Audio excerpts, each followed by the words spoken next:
Walang hiya ka! Walang kwenta kang anak! Bakit mo pinakasalan ng malditang yan? Francia! Tama na yan.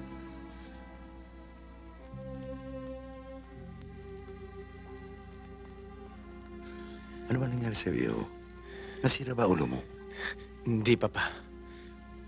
Mahal ko si Lisa. Mahal? O naawa ka lang? Nung una, yan din ang naisip ko. Mahal ko siya, Papa. Natagpuan ko sa kanya ang katangian hindi ko natagpuan sa iba.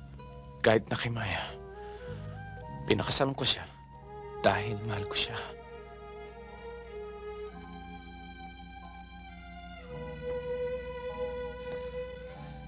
There's nothing we can do.